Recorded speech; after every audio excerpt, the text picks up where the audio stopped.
Photo session बहुत अच्छा कराया आप लोगों ने। देखिए, अमित शाह जी ने जो कहा, उन्होंने इतना ही नहीं कहा, उससे आगे कहा है कि 2024 में 300 से ज़्यादा सीट लाकर नरेंद्र मोदी जी फिर से देश के प्रधानमंत्री। तो उनका यह भविष्यवाणी, यह स्पष्ट संकेत देता है कि नरेंद्र मोदी जी 2024 का चुनाव हार रहे हैं। कहा कि इसके पहले भी 2015 में बिहार विधानसभा का चुनाव हो रहा था। अमित शाह जी 3 महीना यहाँ कैंप किए थे और प्रेस कॉन्फ्रेंस करके उन्होंने ऐलान किया था कि जिस दिन वोट की गिनती होगी उस दिन बिहार में भारतीय जनता पार्टी की सरकार बनेगी, और मात्र 53 सीट पर सिमट गए। तो उनका भविष्यवाणी का तो हो गया। बंगाल में जब विधानसभा का चुनाव हो रहा था तो 2/3 बहुमत बंगाल में ला रहे थे, और बंगाल का जब चुनाव परिणाम आया तो ममता दीदी जितना पिछले विधानसभा में जितनी सीट थी उससे 4 सीट ज़्यादा जीत गई चुनाव। हिमाचल प्रदेश में जब चुनाव हो रहा था तो अमित शाह जी भविष्यवाणी कर रहे थे कि हिमाचल में हम सरकार बना रहे हैं भारतीय जनता पार्टी की फिर से, तो हार गए वहाँ चुनाव। कर्नाटक में जब चुनाव हो रहा था तो अमित शाह जी ने भविष्यवाणी किया कि भाई 2/3 बहुमत से हम कर्नाटक में सरकार बनाने जा रहे हैं, चुनाव हार गए। अब जब दावा कर रहे हैं कि 2024 में मोदी जी प्रधानमंत्री बनेंगे, इसका मतलब है कि मोदी जी हार रहे हैं। उनके भविष्यवाणियों का यही हश्र होता रहा। तो बिहार परिवर्तन की धरती है, कल कैसा रहा बैठक हुआ? बहुत अच्छा, बहुत अच्छा। सभी पार्टियों ने पूरी एकजुटता के साथ, और आप प्रेस कॉन्फ्रेंस में सभी पार्टी के आदरणीय नेताओं ने स्पष्ट रूप से कहा कि हम एक अपने सारे मतभेदों को भुलाकर, अपने सारे रिजर्वेशंस को भुलाकर हम एकजुट होकर 2024 का चुनाव लड़ेंगे। आम आदमी पार्टी तो सर नाराज देख रही है ना। आम आदमी पार्टी को ये एजेंडा नहीं था, ये एजेंडा था विपक्ष को एकजुटता का, तो इसलिए एकजुटता का है। अब उनकी अपनी राय होगी। एक सवाल जेपी नड्डा कह रहे हैं कि उस वक्त कांग्रेस के खिलाफ आप लोग लड़ रहे थे। हम कांग्रेस के खिलाफ नहीं लड़ रहे थे। 1974 में हम कांग्रेस के खिलाफ नहीं लड़ रहे थे, हम शासन के खिलाफ लड़ रहे थे, और शासन का जो उस समय के हालात थे उसके खिलाफ हम लड़ रहे थे। आज जो हालात है वो 1974 और इमरजेंसी, जो घोषित इमरजेंसी 1975 में हुआ था, उससे बदतर हालत है। उस समय प्रेस की आज़ादी थी, प्रेस को आज़ाद था, को बोलने की आज़ादी थी। आज तो प्रेस भी स्वतंत्र नहीं है। आज तो सारा प्रेस का जो मैनेजमेंट है उनको इन्होंने अपने कब्जा में करके रखा। सारी संवैधानिक संस्थाओं के निष्पक्षता को इन्होंने ध्वस्त कर दिया।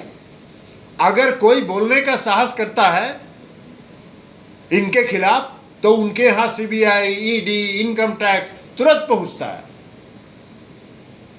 तो आज तो उससे बदतर स्थिति में है, तो इसलिए फिर से शासन के खिलाफ लड़ रहे हैं। उस समय घोषित इमरजेंसी थी, आज अघोषित इमरजेंसी है, और उससे बदतर स्थिति में यह देश है। महंगाई चरम पर है, बेरोजगारी चरम पर है, अर्थव्यवस्था समाप्त है, रुपये का अवमूल्यन हो रहा है, और ये बंसी बजा रहे हैं, धार्मिक उन्माद फैला रहे हैं।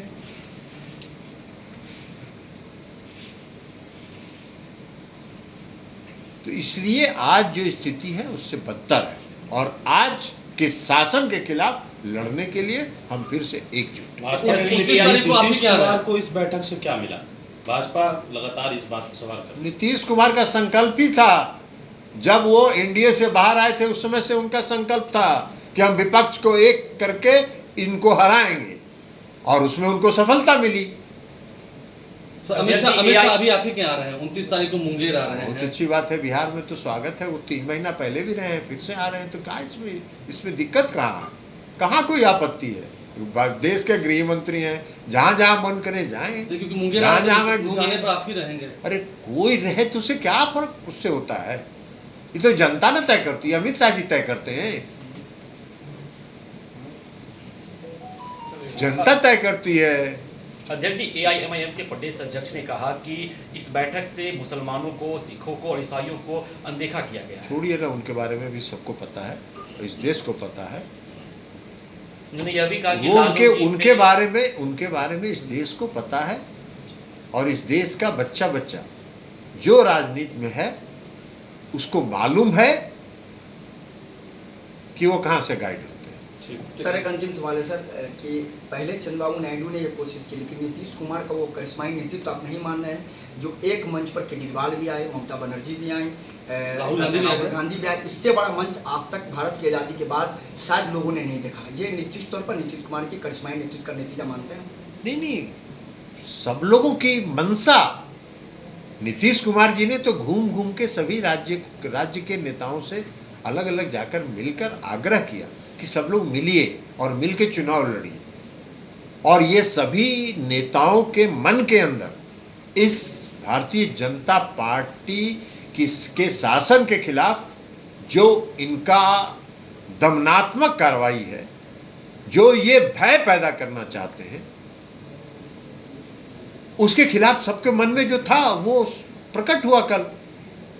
ये जो अपने गलत कारनामों को कहते हैं कि हम देश प्रेमी हैं, बाकी सब देशद्रोही है। अरे वाह, आप अच्छा देश प्रेम और देशद्रोही का परिभाषित कर रहे हैं, सारी संस्थाओं को समाप्त कर रहे हैं, और आप देश प्रेमी हैं। हम सब देश प्रेमी हैं, इस देश का हर नागरिक देश प्रेमी है, लेकिन हाँ, इस देश के हर नागरिक सामाजिक एकता में, सांप्रदायिक सद्भाव में विश्वास करते हैं। आप सांप्रदायिक उन्माद में विश्वास करते हैं, और आप वो काम कर रहे हैं, तो आप अपना काम करिए। अगर ये वीडियो पसंद आई और वह बिहार के राजनीति और बिहारियत से सरोकार रखेनी तो सब्सक्राइब बटन दबा के चैनल के सब्सक्राइब कर ली। ओजे एगो घंटी बा, ओकरा बटन दबा देला से कुल सटीक और मारक खबर रुआ मुफ्त में मिल जाई।